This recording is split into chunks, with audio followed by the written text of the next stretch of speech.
Representa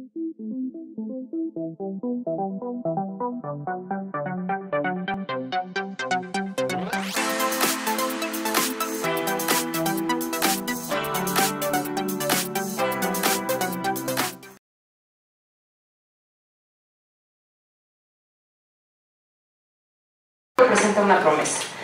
Y la promesa de este libro es darnos 21 formas diferentes de ver precisamente e interpretar lo que es el Acuerdo de París.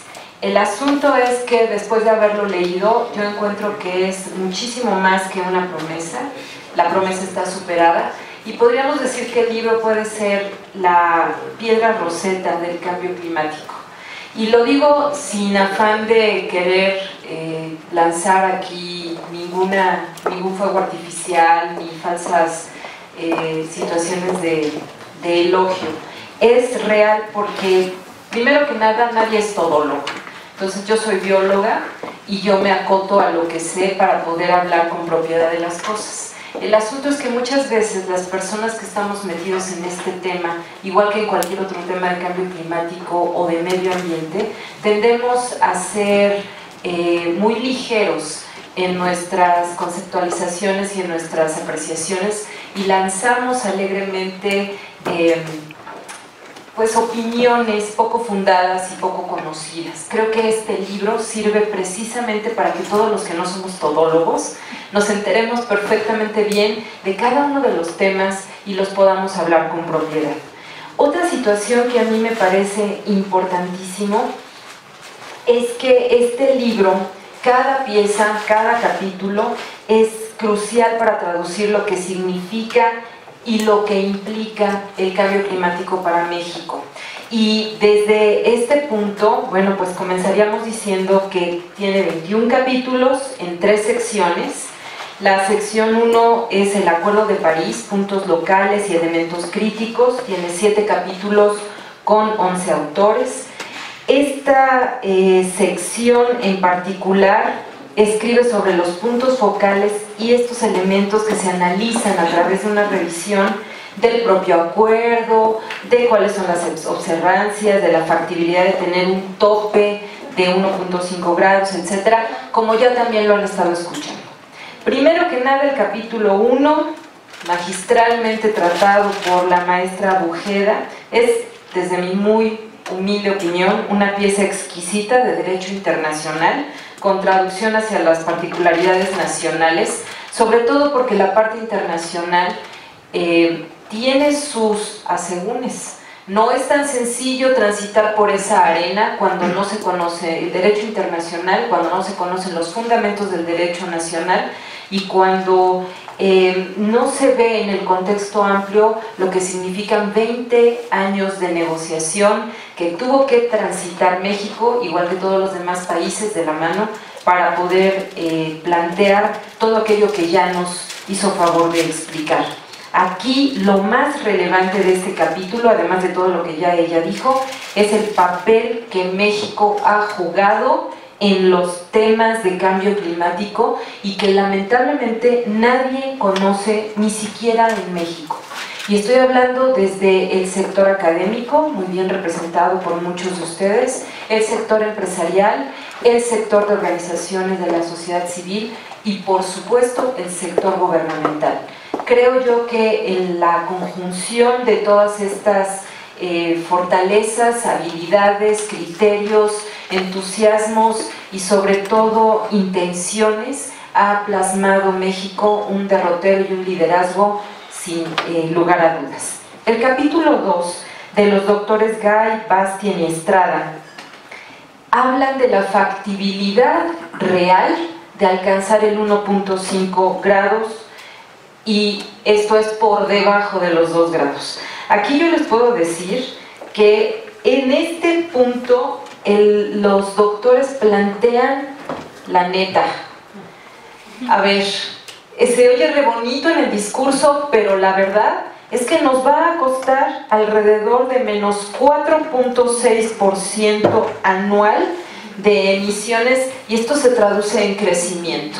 Y esto es muy bonito, repito, en el discurso, pero drásticamente tendríamos que cambiar la infraestructura energética, las prácticas agrícolas, los hábitos de consumo y obviamente pues esto es para empezar, porque de ahí suma y sigue.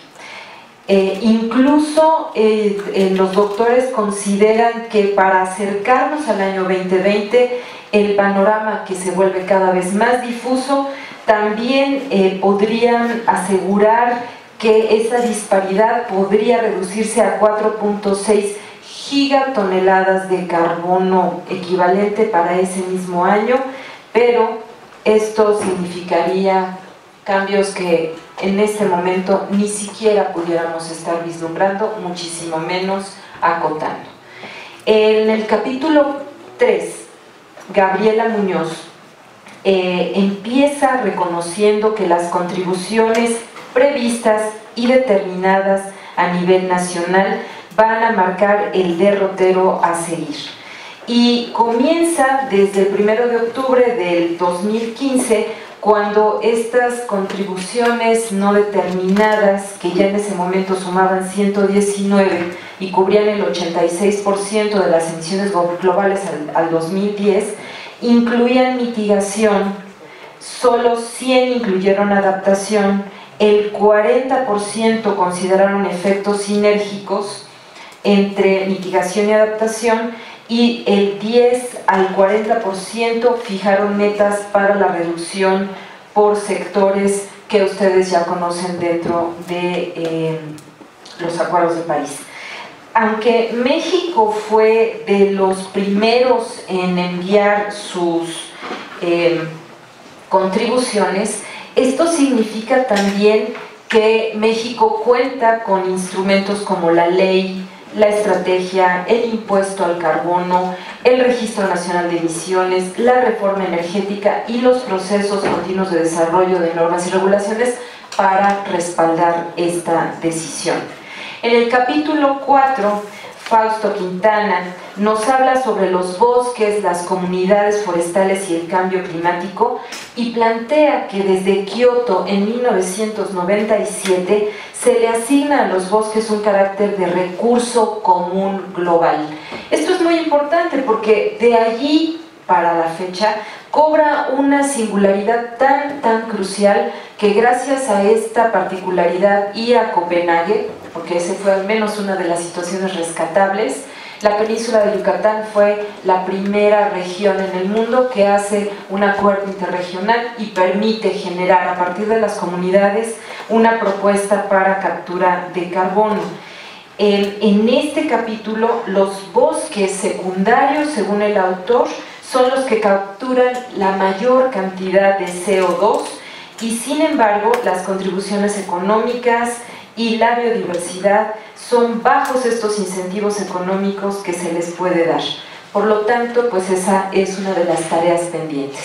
En el capítulo 5, la transición hacia escenarios de bajo carbono por el doctor Delgado, plantea que el cumplir la meta de los 2 grados no significa que se va a estar exento a impactos no deseados. Obviamente, entre estos se pediría, por ejemplo, la inversión de 13.5 billones de dólares en energías de bajo carbono y eficiencia energética, invertidas entre el 15 y el 30, y la mejora de esta eficiencia energética solamente estaría absorbiendo el grueso del recurso, que serían 8.3 billones de dólares.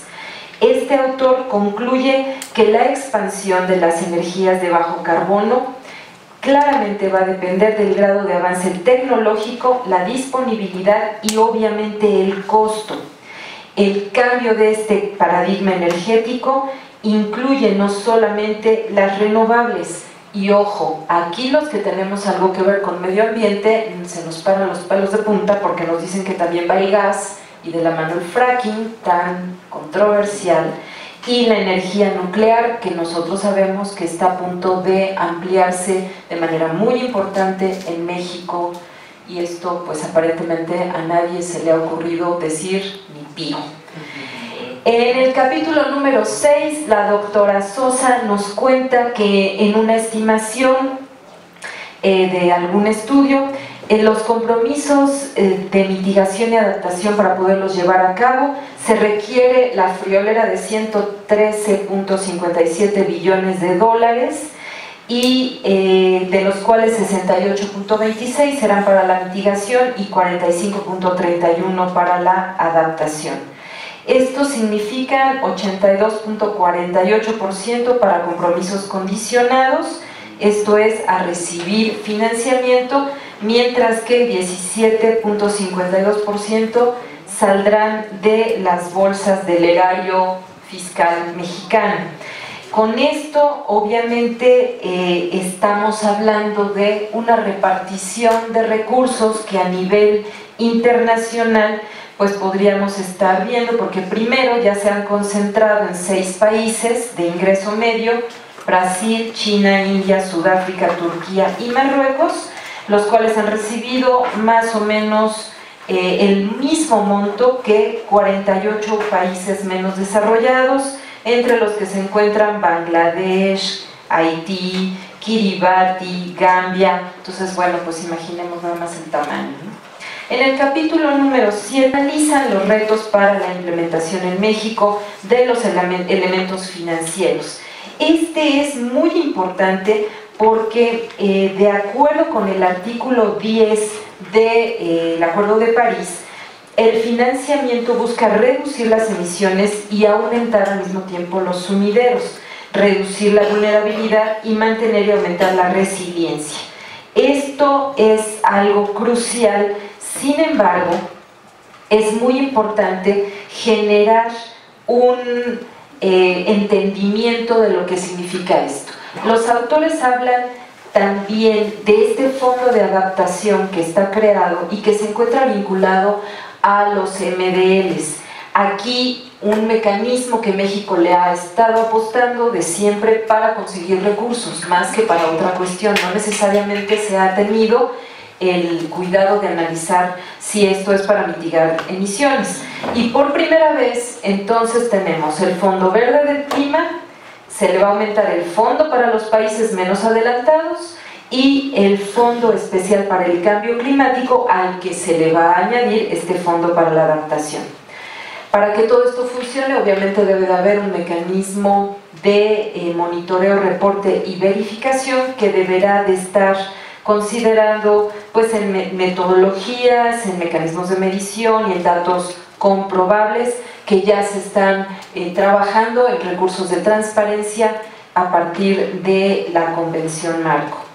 Aquí obviamente marca también el artículo la Ley General de Cambio Climático, el artículo 107, para potenciar elementos en los que los autores hacen hincapié: la Auditoría Superior de la Federación y la Cuenta Pública de Presupuestos de Egresos, especialmente en el anexo transversal 15, los cuales son claves para poder generar esa transparencia y rendición de cuentas que México necesita con todos estos recursos que ya la maestra Bujeda comentó.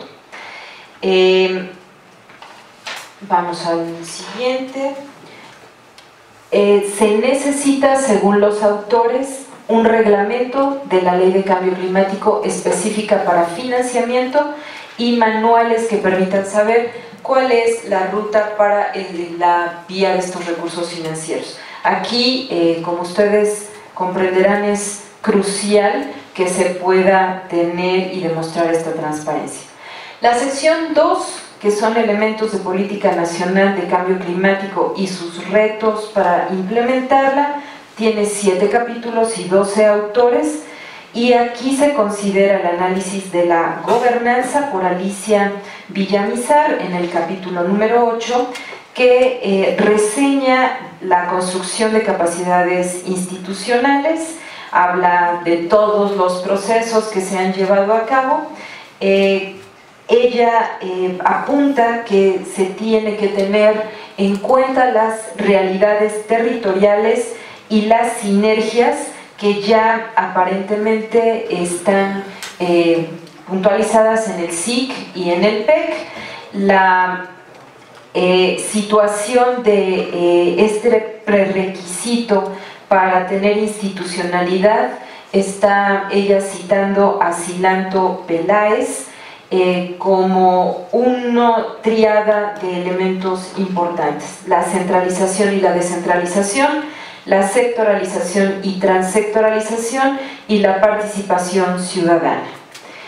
En el capítulo 9, sobre el inventario de emisiones y las contribuciones previstas y determinadas, las doctoras Cruz y Estrafón hacen verdaderamente una delicia la lectura de este capítulo, porque están haciendo un análisis de cálculos recientes de emisiones que, pues metodológicamente, cada vez que los miden aparentemente se reducen más y se vuelven a reducir más y se vuelven a reducir más, y esta reducción es adicional de los sumideros de carbono. Y el asunto aquí es que de una inicial de 790 a 665 millones de toneladas de CO2 equivalente, pues aparentemente en esta última medición se pueden estar teniendo ya 492 millones de toneladas de CO2 equivalente. Esto es que cerca del 40% se están reduciendo con estos sumideros, que también ya acabo de comentar la doctora Ivanova.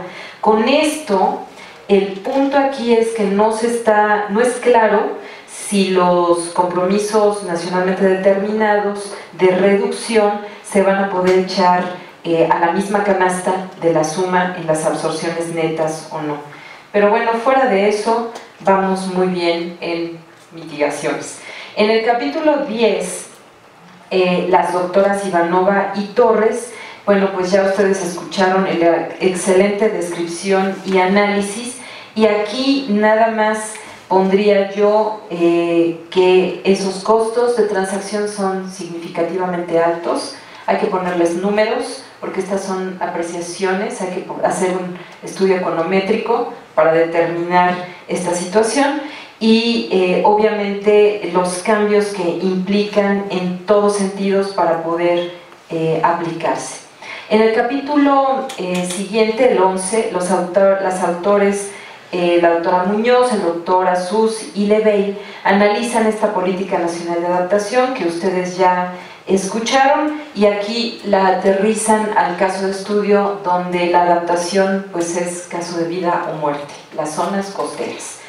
En el capítulo número 12 se identifican las barreras para la implementación de la política nacional en los niveles subnacionales por Adolfo Mejía y Lina Rebolledo, y aquí pues nada más les voy a decir que a menos que haya un interés del Ejecutivo estatal, el tema no va a avanzar en los niveles subnacionales, y esto les pone en franca desventaja con la Federación y para cumplir de cualquier forma pues los compromisos. Hay una escasa participación, insuficiencia pobre o capacidad institucional muy limitada, y pues estos son los retos a nivel subnacional, que estamos hablando de pues, los 32 entidades.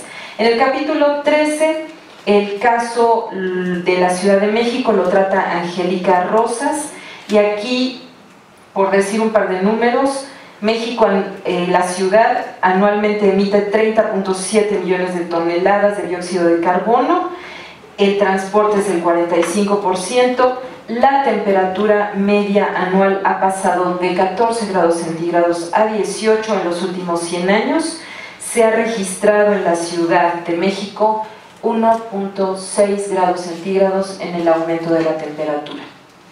Esto es obviamente resultado de los cambios de uso de suelo más que del cambio climático, pero si a eso le agregamos, por ejemplo, el asunto de las lluvias, pues están lloviendo más de 30 milímetros al día.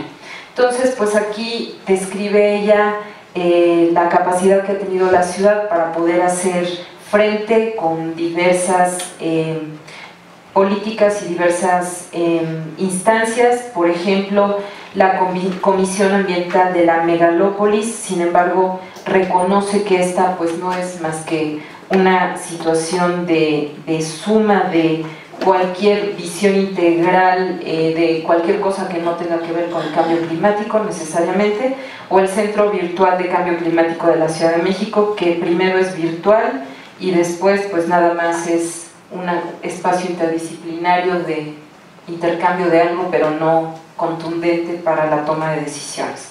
El capítulo 14 de David Mendoza analiza la reforma energética. Se los recomiendo para todos aquellos que no teníamos idea de qué se trataba, porque cada vez que la leíamos nos confundíamos más.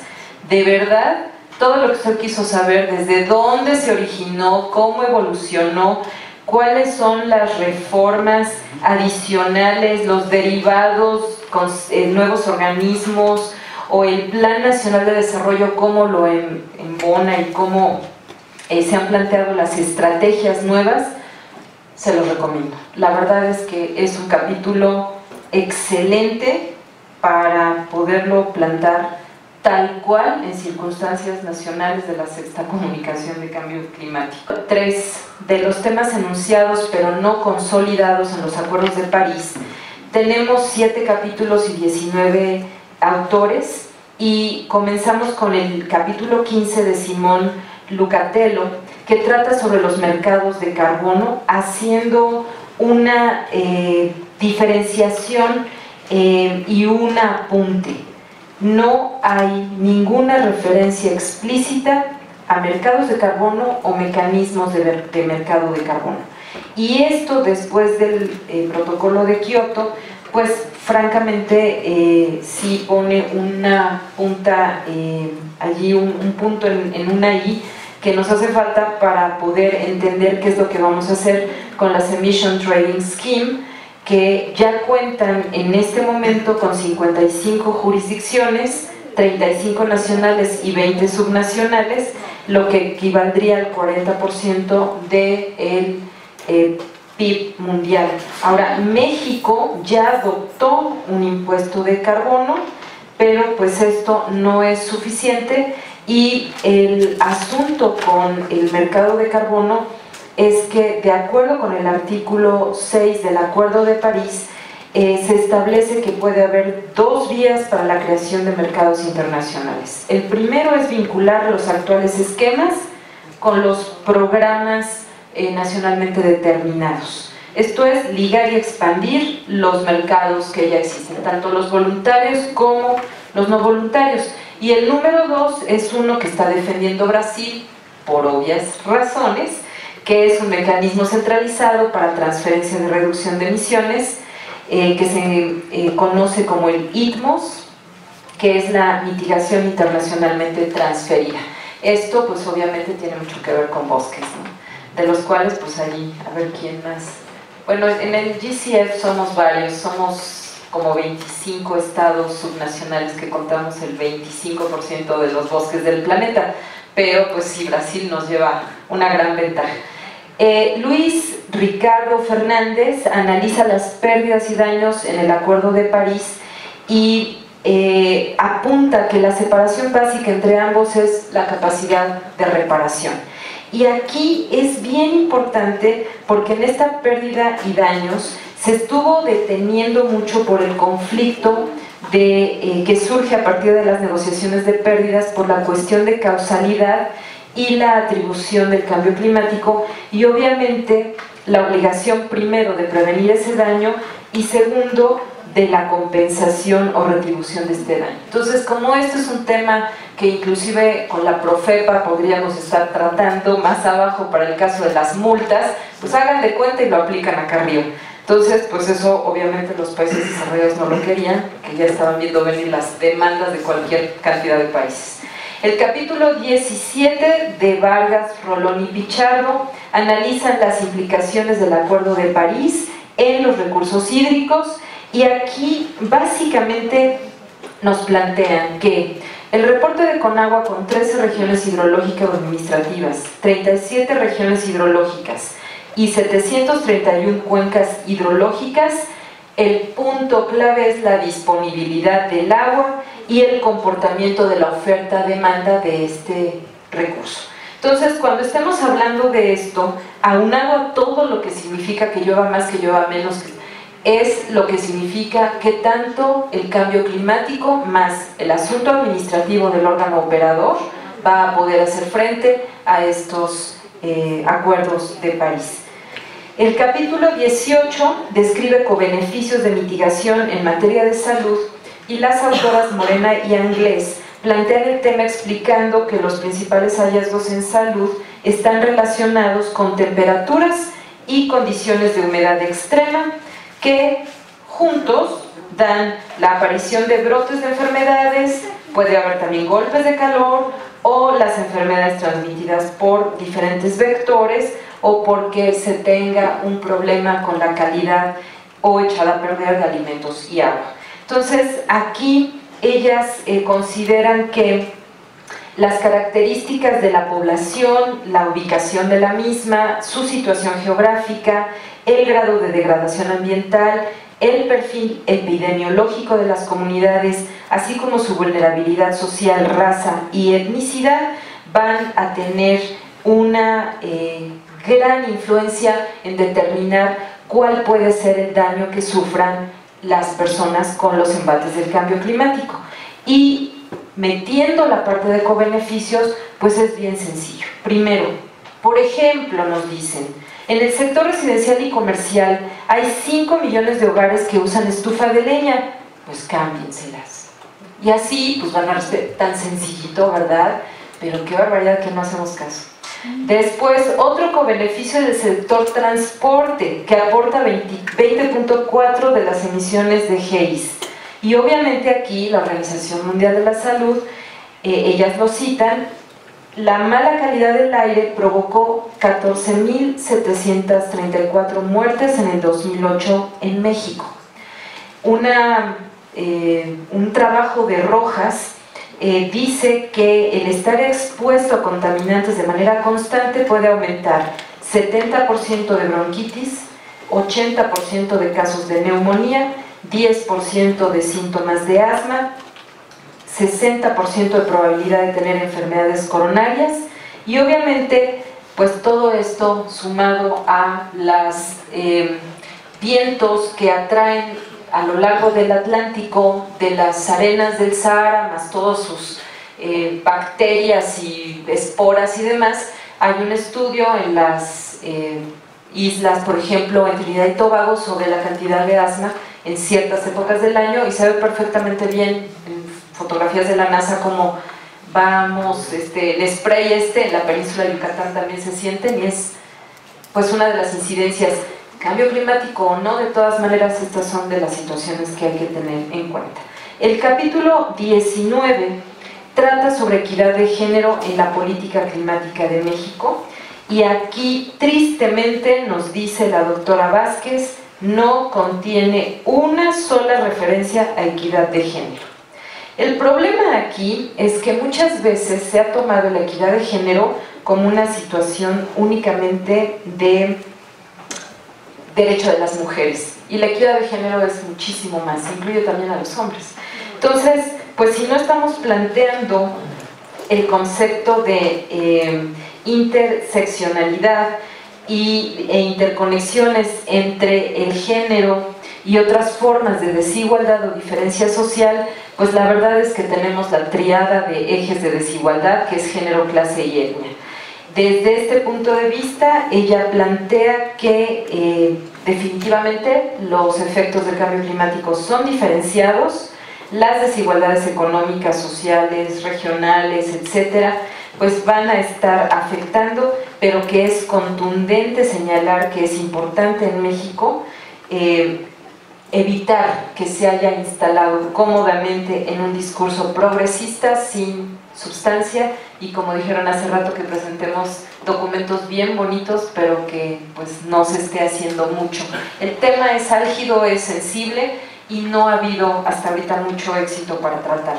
El capítulo 20 sobre educación y cambio climático de las autoras Morales y Jerez plantean que el campo de la educación obviamente es relevante en el tema climático, más que nada por la transformación social que se requiere y por el cambio de paradigma en las conductas.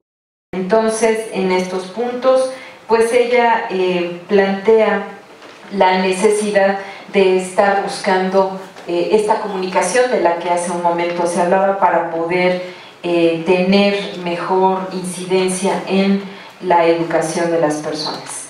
El capítulo 21, el último de este libro, habla de la evaluación de riesgos e incertidumbres de las políticas públicas en México, y aquí nos plantea que hay fuentes de incertidumbre en los modelos, en las proyecciones de impactos, en los costos económicos, y a veces esto genera problemas en el planteamiento y diseño de las políticas públicas, y obviamente están asociadas con estos comportamientos sociales que a veces no logramos entender. Las fuentes de incertidumbre se concentran en aquellas para elaborar proyecciones, asociaciones de esos modelos, en el modelado mismo, en las asociaciones de mitigación, en los inventarios de emisiones, en el aprovechamiento de energías y en ese comportamiento social. Con todo esto, pues a veces estas incertidumbres son las más caras, y en análisis costo-beneficio el punto de equilibrio es pues aquel que cueste menos. Pero aquel que cueste menos, ¿qué? ¿Ambiental, política o socialmente? Generalmente se toma lo social, y eso no significa que políticamente se dé la mejor solución o que ambientalmente se recurra a la mejor opción. Esto es lo que se aprende cuando uno está en el gobierno. Entonces, pues a veces las decisiones no se toman porque uno quiera, sino porque la enorme cantidad de situaciones que se convergen pues son complejas. Yo creo que con esto he hecho poca justicia a una obra que merece una revisión más sucinta, más rica. El tiempo es muy corto. Lo único que sí les diría es que después de leer este libro y de estar trabajando en este tema, el cambio climático debe de verse con una visión de integralidad, y este libro nos va a ayudar a hacerlo, con énfasis en los cobeneficios, como ya nos dijo el doctor Pachauri, con la meta de la resiliencia para México en los sectores más vulnerables, y obviamente con avances graduales pero incrementales. Vayamos en la dirección correcta. Él decía que no importaba la velocidad, pero en Noruega se dice despacio, que llevo prisa. Con esto el libro francamente es una contribución excelsa.